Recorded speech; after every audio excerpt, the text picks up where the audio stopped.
from an early years educator, and today I'm here to help you understand parts of plants. So let's begin. Basically, there are 6 parts of a plant: roots, stem, fruit, leaf, flower, and seeds.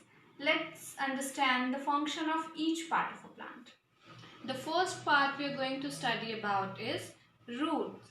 Roots generally grow below the ground. Roots absorb water and nutrients from soil.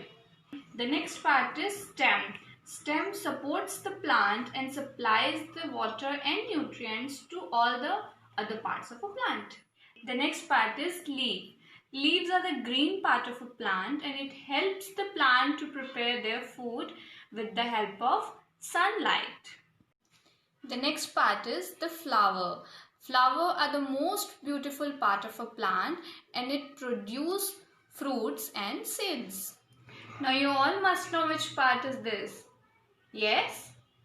What is this? Yes, this is a fruit. Fruits are the most fleshy and delicious part of a plant. It holds and protects the seed. The next part is seed.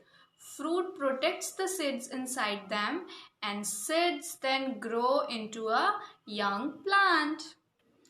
Roots absorb water and nutrients from soil, and the stem supplies that water and nutrient to all the other parts of a plant. Leaves help the plant to prepare their food with the help of sunlight, and flower helps the plant to produce fruit. Fruit holds and protects the seeds, and seeds then grow into a young plant. That's all about parts of plants. In our next video, we'll learn about types of plants. Bye-bye.